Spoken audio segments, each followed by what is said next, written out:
ఈరోజు ఆవకాయ పడుతున్నానండి. ఇది మా పూర్వీకుల నుంచి ఏ కొలతలు అయితే ఫాలో అవుతూ పెడుతున్నారో అవే కొలతలతో పెడుతున్నాను అనమాట. ఇలా పెడితే అసలు మనకి సంవత్సరం అయిపోయే వరకు అసలు టేస్ట్ తేడా రాదు, ఏమీ పాడవదు. చాలా ఈజీ కూడా అనమాట.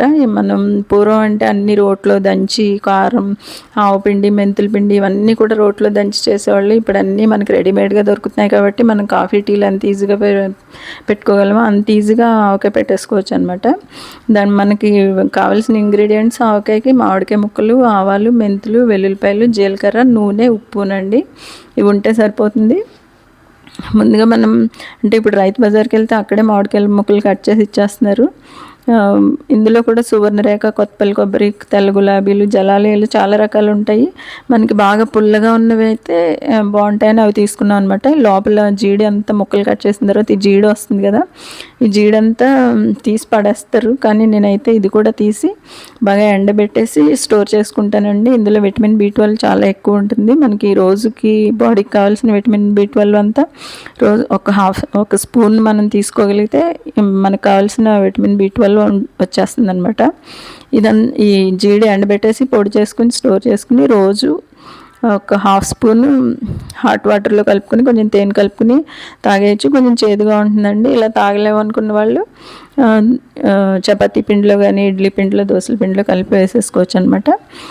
ఇంకా ఆవాలండి, మనకి నేను కుంచెడు ముక్కలు మా వైపు అయితే కుంచాల లెక్కనే కొలుస్తారనమాట. ఇది ఆవకాయకి కుంచెడు ముక్కల ఆవకాయకి తౌడు ఆవాలు పొడి తీసుకోవాలన్నమాట. కుంచెడు ముక్కల ఆవకాయకి తౌడు ఆవాలు, అరసాళ్ళు మెంతులు, 1/2 కేజీ వెల్లుల్లిపాయలు, జీలకర్ర 2 స్పూన్లు, ఒక 2 లీటర్ల నూనె, ఉప్పు, తౌడు తీసుకోవాలి. ఆవాలు ఎండలో పెట్టి ఆవాలు ముందుగా పొడి చేసి పెట్టుకోకూడదండి, చేదు వస్తుందంట. అందుకని మామిడికాయ ముక్కలు రెడీ చేసిన తర్వాత అంటే ముందే మనం తెచ్చుకుని పెట్టేసుకొని ఆవకాయ పట్టే ముందే మిక్సీలో వేసి మెత్తగా పొడి చేసి జల్లించుకోవాలి. అలాగే అరసోళ్ళు మెంతులు దోరగా వేయించి పొడి చేసుకోవాలండి. ఆవాలు మాత్రం వేయించకూడదు, ఎండలో పెట్టే పొడి చేసుకోవాలి. మెంతులు, జీలకర్ర కూడా 2 స్పూన్లు జీలకర్ర తీసుకుని అది కూడా పొడి చేసేసుకొని దోరగా వేయించి పొడి చేసుకోవాలి. అలాగే 1/2 కిలో వెల్లుల్లిపాయలు అనమాట. వెల్లుల్లిపాయలు ఇవన్నీ ఒలిచేసి పెట్టుకోవాలి. మనకి ఒలవడం కూడా ముందు రోజే అన్నీ విడివిడిగా తీసేసి ఫ్రిడ్జ్లో ఒక 2-3 గంటలు ఉంచామంటే తొక్క బాగా పెలుసుగా అయిపోతుందండి, ఒలవడం ఈజీగా వచ్చేస్తుంది. అలాగే వెల్లుల్లిపాయలు కూడా ముందు రోజే మనం రెడీ చేసేసి పెట్టేసుకోవచ్చు అనమాట. 1/2 కిలో వెల్లుల్లిపాయలు వేసి ఒక 2 గుప్పెళ్ళు వెల్లుల్లిపాయలు మెత్తగా పేస్ట్ చేసి కలుపుకుంటే ఇంకా ఘాటు అది టేస్ట్ బాగుంటుంది అనమాట. ఆవకాయలో ఎలా వేస్తారు, ఇదిగోండి పేస్ట్, 2 గుప్పెళ్ళ అల్లం పేస్ట్ అనమాట. ఇప్పుడు మామిడికాయ ముక్కలు శుభ్రంగా రైతు బజార్లోనే మనకి కాయకి 5 రూపాయలు తీసుకుని ముక్కలు కట్ చేసి ఇచ్చేస్తున్నారండి. నీళ్ళు అది పట్టుకెళ్ళి అక్కడే కడిగేసి తుడిచేసి కట్ చేయించుకుని తెచ్చేసుకొని ఇప్పుడు కుంచెడు ముక్కల ఆవకాయకి సేరు కారం అండి, అంటే 1 కిలో కారం తీసుకోవాలి. 2 లీటర్ల నూనె రెడీ చేసుకోవాలన్నమాట. అంటే 2 లీటర్లు పట్టదు కానీ మనం 2 లీటర్లు పెట్టుకుంటే బెటరు. బాగా పుల్లగా ఉన్న కాయ అయితే 1 to 1.5 లీటర్లు అయితేనే సరిపోతుందండి. పులుపు ఎక్కువ లేకపోతే ఎక్కువ రాదనమాట. అందుకని కొంచెం ఎక్కువ ఆయిల్ పడుతుంది. ఇదిగోండి ఇప్పుడు ముక్కలన్నీ తీసుకుని అంటే ఒక పొడిగా ఉన్న ఒక బేసిన్ తీసుకోవాలన్నమాట. నువ్వుల నూనె వేస్తామండి, అంటే కొంతమంది పల్లి నూనె కూడా వేస్తారు, కానీ మా ఇంట్లో నువ్వుల నూనె అలవాటు ఎప్పుడు, అందుకని నువ్వుల నూనె వేస్తాం అనమాట. కుంచెడు ముక్కలు అంటే మనకి ఇప్పుడు కొలతలకి కుంచెడు అంటే అలా తెలుస్తుంది ఉండదు కదా అనుకుంటాం కదా. మనకి 1/2 లీటర్ పట్టే గిన్నె కానీ, లీటర్ పట్టే కానీ, కేజీ అంటే లీటరు పట్టే గిన్నె తీసుకొని 4 కేజీలు పట్టేవి అయితే 4 కేజీలు అంటే ఒక కుంచుడు అనమాట. 4 సేర్లు అయితే ఒక కుంచుడు. సో తౌడు పట్టేది అంటే 1/2 కేజీ పట్టే గిన్నె తీసుకుంటే తౌడు అనమాట.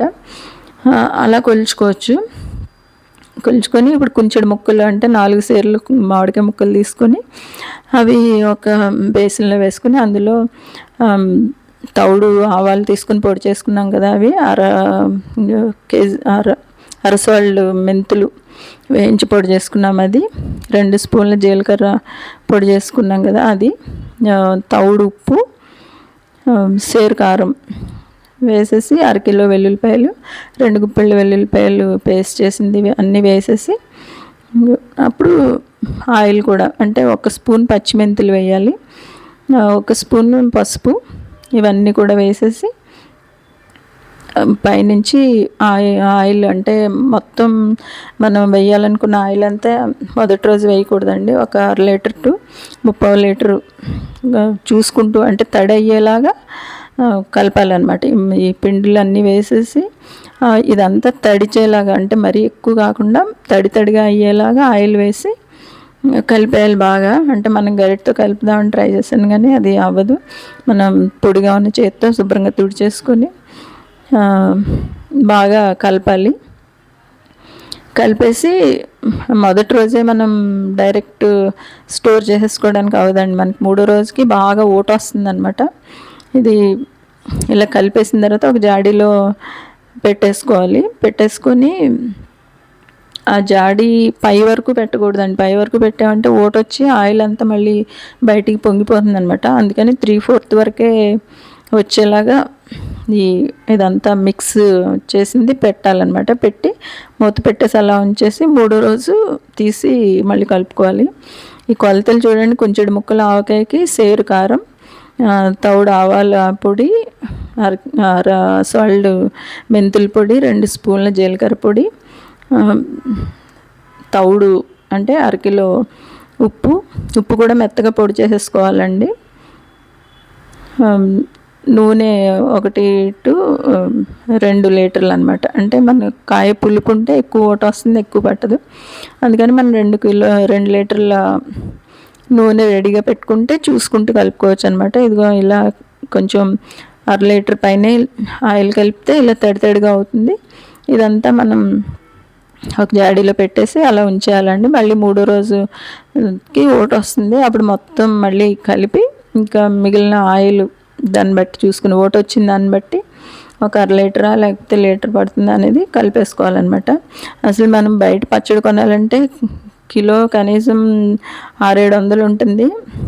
మనకి కొంచెం ముక్కలు ఆవకాయ అంటే దాదాపు ఇది ఒక 7-8 కిలోలు అవుతుందండి. మనకి ఖర్చు చాలా తక్కువ అవుతుంది మనం ఇంట్లో పెట్టుకుంటే. ఇదిగోండి, ఇది ఎప్పుడో 100 ఏళ్ళ నాటి జాడీ అనమాట. ఇందులో పెట్టేసుకొని పైన అంతా మనకి ఒక కనీసం 3 ఇంచెస్ ఆయిల్ పైన ఉండేలా పెట్టుకుంటే ఇలా పైన ఒక క్లాత్ కట్టేయాలన్నమాట. కావాలంటే మనం బాటిల్స్లో పెట్టుకుని ఫ్రిడ్జ్లో కూడా పెట్టుకోవచ్చు. చాలా ఈజీ ఆవకాయ పెట్టుకోవడం.